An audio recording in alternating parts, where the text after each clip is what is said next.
राजा परीक्षित ने प्रश्न किए, महाराज मैंने सुना हूं कि एक बार दुर्वासा ऋषि ने इंद्र को श्राप दे दिए थे, तो इंद्र महाराज ने क्या अपराध किया था? इंद्रदेव ने क्या ऐसी अपराधना की, क्या पाप किया जिसके कारण दुर्वासा ऋषि क्रोधित हो गए? सुखदेव जी वर्णन करते, राजन एक बार दुर्वासा ऋषि भगवान नारायण के दर्शन के लिए वैकुंठ धाम को जाते हैं। भगवान के सुंदर स्वरूप का जो है दर्शन करते हैं। सशंख चक्रम सकरीट कुंडलम सपीत वस्त्रम चरुषीर्वेक्षणम सहार वक्षस्थल कौस्तुभश्रियम नमामि विष्णुं शिरसाश्चतुर्भुजम्। भगवान हाथ में शंख चक्र गदा पद्ममाला सुंदर स्वरूप को देखकर जो है दुर्वासा ऋषि बड़ी प्रसन्न हुए। और जब भक्त प्रसन्न हो जाता तो भगवान अवश्य ही प्रसन्न हो जाते। जितना प्रसन्नता भक्त को है उतने ही भगवान प्रसन्न होते हैं। भगवान तुरंत जो है दुर्वासा को देखकर अपना सुंदर हाथ जो है उतार करके दुर्वासा ऋषि के गले में डाल दिए। दुर्वासा ऋषि बहुत प्रसन्न हो गए और हाथ गले में हाथ डाल करके जो है भगवान का प्रसाद रूप मान करके निकल रहे थे। रास्ते में इंद्र महाराज दिखे, ऐरावत हाथी में सवार थे। दुर्वासा के मन में आया, मैं संत महात्मा हूं, ये हाथ डाल के चल रहा अच्छा नहीं लगता। इंद्र जो है हाथी पर सवार है और देवताओं के राजा भी हैं, तो ये हार तो राजा के गले में बड़ा ही सुंदर दिखेगा। और दुर्वासा जी ने अपने गले का हार उतार करके और इंद्र के गले में डाल दिए।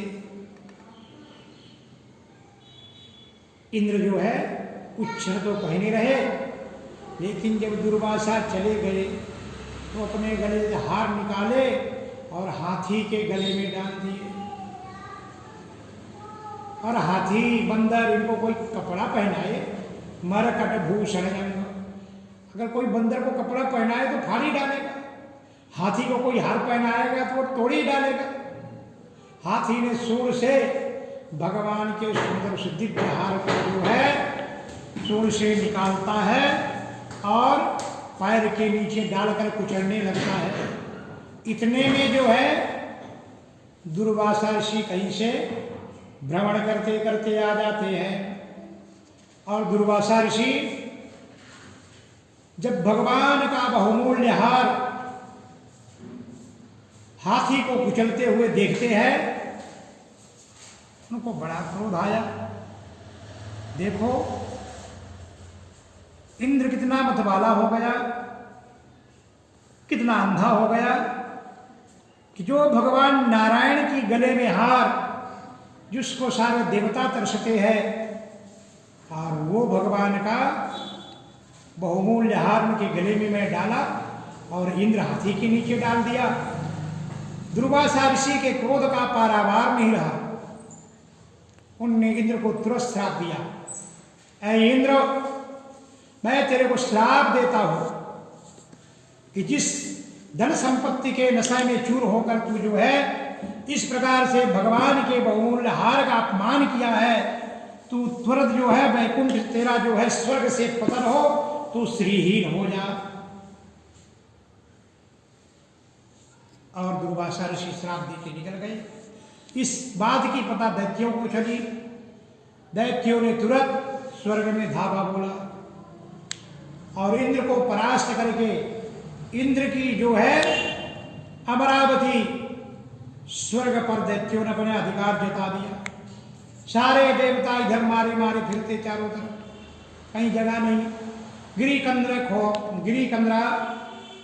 खोह में घुस करके जो अपना जीवन यापन बचाते हैं।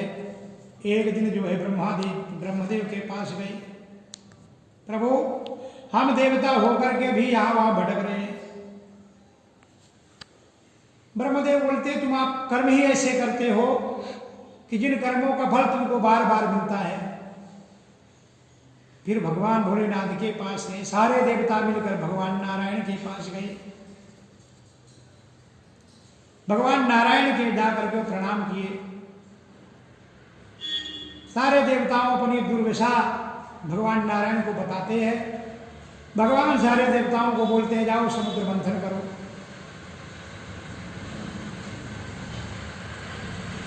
समुद्र मंथन करो, आपका श्री वैभव जो धन संपत्ति गई वो भी मिल जाएगी। देवताओं ने प्रश्न किया प्रभु मंथन कैसे करो? भगवान बोले तुम दैत्यों से सहयोग लो, तुम अकेले समुद्र मंथन नहीं कर सकते हो, नहीं कर पाओगे, उनसे मित्रता करो। देवताओं के आगे सबसे बड़ा प्रश्न कहाँ दैत्य और कहाँ देवता? देवताओं का स्वभाव अलग, दैत्यों का स्वभाव अलग। प्रभु दैत्यों से कैसे हम सहायता ले सकते हैं? भगवान बोलते हैं देखो अरयोऽपि संध्येया सतिकार्यार्थि गौरवे अहिमूषक वद देवान् हरथस्थं पदवीगतैः। अगर जब काम बनाना पड़ता है, अरयो अरे यानी दुश्मन, अरयोऽपि संध्येया, अरे दुश्मन से भी संधि कर लेना पड़ती, क्योंकि कार बनाना है। तो बोले महाराज समझ में नहीं आया। बोले आगे बताता हूँ। अहिमूषक वद देवान्, अहि यानी सर्प, अमूषक यानी उंदीर। तो जैसे सर्प और उंदीर मित्रता कर सकते हैं, तो आपको भी दैत्यों से संधि कर लेना चाहिए। अब देवताओं का बुद्धि और चक्कर खाने लगी। प्रभु कभी सर्प और जो है ना उंदीर की मित्रता हुई है क्या? सर्प तो तुरंत शिकार कर लेता है। भगवान वर्णन करते हैं देवताओं तुम जाओ राजा बलि के पास जाओ, और बलि बड़ा धार्मिक है। तो बोले आपने जो बोले अहिमूषक वद देवा, सर्प और जो है उंदीर की किस्सा क्या है? भगवान वर्णन करते कि किसी जो है सर्प मित्र ने सर्प को पकड़ा, रात्रि हो गई और पिंजड़े में बंद कर दिया, और पिंजड़े में बंद कर दिया। रात में उंदीर मामा निकले। अब वो चारों तरफ से भागने का विचार करता, उंदीर को पकड़ने का विचार करता, लेकिन पिंजड़े के अंदर है तो सर्प तो निकल नहीं सकता। अब सर्प जो है उंदीर को बोलता है देखो हम दोनों मौसी मौसी के हैं ना, कद्रू और भी नहीं था, एक के जो है एक सर्प जाति और हम सब कश्यप ऋषि का, हमारे पिता तो सबके एक ही है, और हम जो है हमारी माताएं बहन बहन है, हम भाई भाई हुए। तो बोले सब बात सही है, उंदीर बोलता लेकिन क्या करना चाहिए? बोले जब हम भाई भाई है तो देखो मैं फंसा हूं। अब भाई का काम है कि भय से रहित करे, भय से मुक्त करे, भय पैदा ना करे। तो तू ऐसा करे पिंजड़ा काट दे, मैं बाहर आ जाऊंगा, हम निकल जाएंगे। उंदीर बोलता है तू बराबर है, चूहा बता कि तू बराबर बोलता, मैं पिंजड़ा काट दूंगा, तू निकलेगा, पहला शिकार मेरा ही कर लेगा। बोले नहीं, भाई भाई कभी मारता है क्या? हम सगे भाई हैं और हमने वो भाव छोड़ दिया। मया तख्ता, मैंने जो वो भाव था खाने पीने का, वध करने का, अब वो भाव में मैं नहीं, मैं तो तुम्हारा भाई हूं। एक बार, दो बार, 10 बार उंदीर ने मना किया चूहे ने, और बाद में उसको भी दया आई कि ठीक बोलता है। सुबह होने के पहले पहले गया, अब चूहे के नुकीले दांत, उसने पिंजड़े को काट दिया। जैसे ही पिंजड़ा कटा, सर्प बाहर निकला, पहला शिकार उंदीर का। भगवान वही वर्णन करते हैं कि तुमको अगर कार्य बनाना है और तुम जो है निर्बली हो चुके हो, इसलिए अरयोऽपि संध्येया सतिकार्यार्थे गौरवे अहिमूषक वद देवा हरथस्थं पदवीगतैः। तो जैसे अपना कार्य बनाने के लिए सर्प ने उंदीर से, चूहे से मित्रता किया, निकल भी गया, शिकार भी कर लिया, उसी प्रकार से आप लोग भी इसी प्रकार से दैत्यों से मित्रता कर लो और बलि के पास जाओ। अब सारे देवता राजा बलि के पास जाते, बोलते हैं देखो हम दोनों मौसी मौसी के हैं, हम भाई भाई है, समुद्र मंथन में अमृत निकलेगा, हम लोगों को अमर बना देगा। हम लोग जीवन भर झगड़ा करते चले आ रहे हैं। समुद्र में इतनी धन संपत्ति है, बेकार पड़ी है, किसी काम की नहीं। तो हम आपस में झगड़ा नहीं करेंगे। जो भी रत्न समुद्र में निकलेंगे उसमें आपस में बराबर आधे आध हिस्से बाटी कर लेंगे। राजा बलि को प्रबोधन दिए, थोड़ा लोभ दिए देवताओं ने। राजा बलि के माथे में आ गया कि देवता ठीक बोलते हैं, और समुद्र मंथन करने के लिए तैयार हुए। लेकिन ये समुद्र मंथन होगा कैसे? तो भगवान देवताओं को पहले बोले थे कि जब दैत्य तैयार हो जाएंगे तो मंदराचल पर्वत का मथानी बनाना, बासुकी नाम की रस्सी बनाना, और फिर समुद्र मंथन जो है होगा। गए मंदराचल पर्वत को उठाने को गए। अब ये पहले से गिर बन, जैसे पर्वत उठाए और उठा के खड़ा के चले नहीं, गिरने के धड़ाम से गिर गए, सब उसी के अंदर टूट गए। कितने देवता, कितने दैत्य के जो है, किसी के तंगड़ा, किसी का हाथ ऐसे जो है टूट करके कितने मर गए। भगवान ने विचार किया कि अब जो है कार्य इनका ऐसे सफल नहीं होगा। भगवान तुरंत वहां से एक हस्तेन गरुड़ में सवार हुए और एक हाथ से गिरिम चारोप्य गरुड़े हस्तैकेन लीलया, गरुड़ में सवार भी हो गए और एक हाथ से जो है मंदराचल पर्वत को भी पकड़ लिया। आरोह ब्रह्मण्यामी सुरासुर गणई वृता, और देवताओं को ले जाकर के भगवान वहां पर मंदराचल पर्वत को समुद्र में टिका दिया। देवताओं ने भगवान की स्तुति की, प्रभु अच्छा दया हुआ आपकी। भगवान उनको बताते हैं कि देखो, कोई भी कार्य जब करते हो तो उस कार्य में कोई जरूरी नहीं है कि पहले मिठास ही मिठास मिलेगा। जब कोई कार्य बनता नहीं तो हम गुस्सा करते हैं, तो गुस्सा भी करना नहीं, और उसका परिणाम आप अमृत के लिए मतोगे, हो सकता है उसके पहले और कुछ निकल आए, तो उसमें दूसरे को दोष भी नहीं देना चाहिए। सारा ज्ञान देवताओं को भगवान बताते हैं। अब भगवान इतने में भी समुद्र मंथन हुआ नहीं। एक तरफ देवता, एक तरफ दैत्य मथने के लिए तैयार हुए। बासुकी नाग ने शर्त रख दिया इतने में कि अमृत में हिस्सा दोगे तो फिर मैं चलूंगा, नहीं तो नहीं। दैत्य और देवता तैयार हो गए। कुछ लोगों ने विचार किया ये तो सर्प पहले ही इतने जहरीले हैं और ये अमृत पी लेंगे तो और जहरीले हो जाएंगे।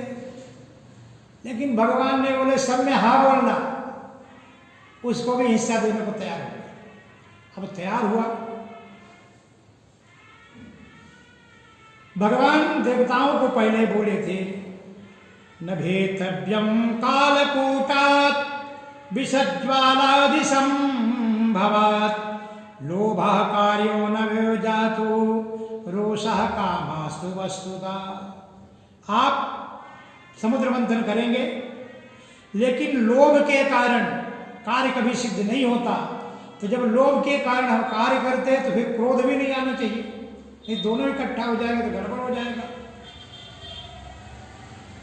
भगवान देवताओं को सारी युक्ति बताई, देवता तैयार हुए। भगवान की ही शक्ति देवताओं में है, भगवान की शक्ति दैत्यों में है। देव शक्ति से देवताओं को भगवान मदद करना चाहे, असुर शक्ति से असुरों की मदद करना चाहे, और बासुकी नाग पर भी दया भगवान ने की। को मालूम था कि अगर जब घसीटा लगेगा इसके अंग अंग टूट जाएंगे। भगवान उसको निद्रा दे दी, क्या सो गया। जैसे मंदराचल पर्वत खड़ा हुआ, मथना शुरू किए तो पृथ्वी डगडगाने लगी। अब एक नई समस्या, मथे कैसे, रखे नहीं। तो भगवान ने कच्छप रूप धारण करके, कासव का रूप धारण करके और उस मंदराचल पर्वत को अपनी पीठ पर धारण कर लिया। मत्स्य भगवान की जय, गोपाल कृष्ण भगवान की जय। अब समुद्र मंथन के लिए तैयार हुए। देवता और दैत्य दोनों तैयार हुए। देवता लोग सर्प का मुख पकड़े और दैत्य लोग पूंछ पकड़े। अब कुछ उल्टी दिमाग के भी लोग रहते, उसमें कुछ दैत्य बड़े 1.5 सियाने थे, वो बोलने लगे, हम लोगों को तो मूर्ख समझे हो क्या? बोले क्यों? अरे हमें सब शास्त्र पढ़े हैं, हमको सब कुछ मालूम है। तत्रैगच्छन् दैत्यपतयो महापुरुषस्य चेष्टितं नागृह्णामो भजं पुच्छ हरे अंगम अमंगलम। अरे हम सब समझते हैं, सर्प होता है ना, सर्प का पूंछ बड़ा अमंगल माना जाता है, इसलिए नागृह्णाम वयं पुच्छम, हम लोग ये पूंछ नहीं पकड़ेंगे। और भगवान को तो मालूम था कि देवता दुर्बल है, ये खा पी के मस्त है, मुख में ज्यादा वजन होता सर्प के और पूंछ में वजन कम होता। तो अगर तुम पहले पूंछ पकड़ोगे तो वो बोलेंगे नहीं हम पूंछ पकड़ेंगे, लेकिन ना नहीं बोलना, ये भगवान की सारी माया थी। और ऐसे भी संसार में लोग होते हैं। एक लेडीज थी, उसका पति कुछ भी बोले तो वो बोले कि सुबह उठना है तो बोले नहीं उठना है, वो बोले कि गाय को घास देना, बोले नहीं देना है। तो उसको एक दिन गांव, वो भी परेशान था, उसको गांव जाना था। एक दिन बोला कि मैं गांव जा रहा हूँ, लेकिन गांव में अपनी नदी बड़ी है, पानी भर के जानवरों को यहीं पिला देना, नदी मत ले जाऊंगी नदी। बोले नदी ले गए तो अंदर पानी में जानवरों को मत डालना, वहाँ मत धोना, उधर ही धोऊंगी। तो बोले अगर वो गए पानी में तो तुम मत जाना, बोले मैं भी जाऊंगी। अब उसने विचार किया, कुछ सुनने वाली नहीं, बोल बाल के निकल गया। सुबह हुआ, उसने जानवर लिए नदी में ले गई, सारे जानवरों को नदी में डाला, उनके पीछे पीछे भी गई। उसको तैरने आता नहीं था, जानवर तो तैर के चले गए, वो डूब गई। जब वो गांव से आया, देखा कि लोगों ने बताया भाई आपकी पत्नी जो है नदी में डूब गई। वो नदी के ऊपर जाकर के ढूंढने लगा। कुछ लोगों ने प्रश्न किया कि भाई कोई जीव जब पानी में डूबेगा, बहेगा तो नीचे जाएगा, ऊपर थोड़ी जाएगा। अरे बोले आपको मालूम नहीं, मेरी पत्नी बड़ी उल्टी दिमाग की थी, वो नीचे नहीं बहने वाली है, ऊपर बहेगी। किधर बहेगी? वो ऊपर जाएगी। तो भगवान को ये बात मालूम है कि जो है अगर दैत्यों को ऐसा बोलेंगे तो ऐसा नहीं करेंगे, इसलिए दैत्य आज अपने से ही कट जाते हैं। नागृह्णामो भजं पुच्छ अहेयंगम अमंगलम। अहि यानी सर्प, इस सर्प का जो पूछ अमंगल होती है, इसलिए जो है देवता तैयार हो भाई, चलो कोई बात नहीं, हम पूछ पकड़ लेते। देवता पूछ पकड़े। अब जो है मंथन शुरू हुआ।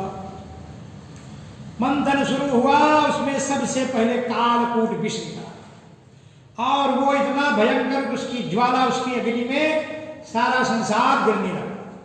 सारे जो है देवताओं में पर संकट निर्माण हो गया।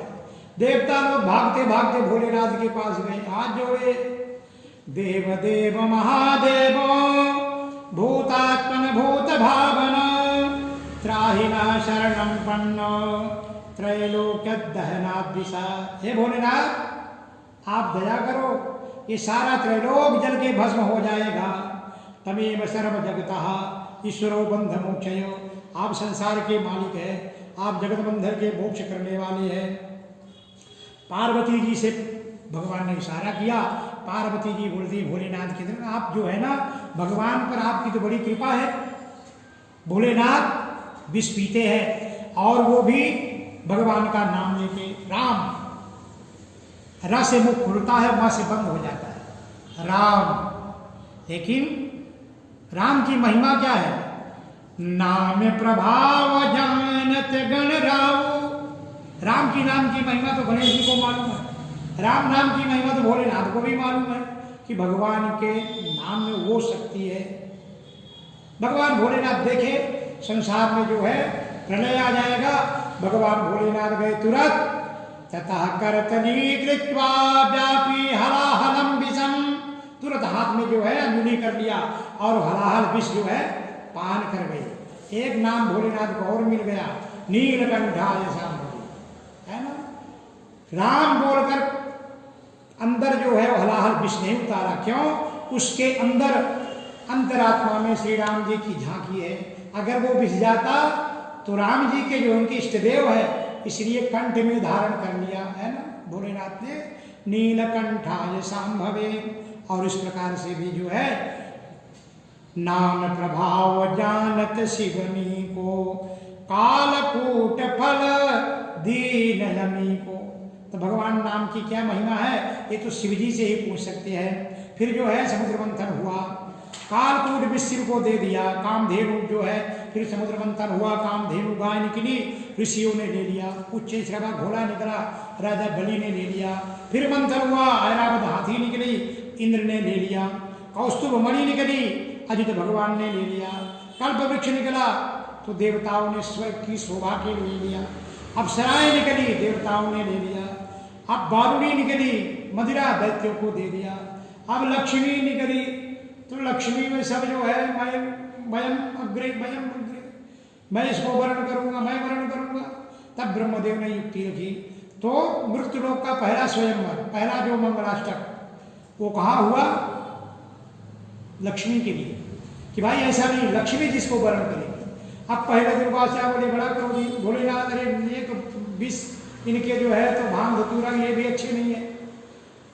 अनेक ब्रह्मा जी को देखे, सब जो है दैत्यों को देखे, दैत्य तो बड़े कामी, सबको लक्ष्मी ने जो है तिरस्कृत किया, सबको नापास किया। अंतिम में भगवान अजित भगवान प्रकट हुए, लक्ष्मी ने नारायण के हाथ में गले डाल दिया है ना, लक्ष्मी ने भगवान नारायण के गले में हाथ डाला, बोल लक्ष्मी नारायण भगवान की जय, गोपाल कृष्ण भगवान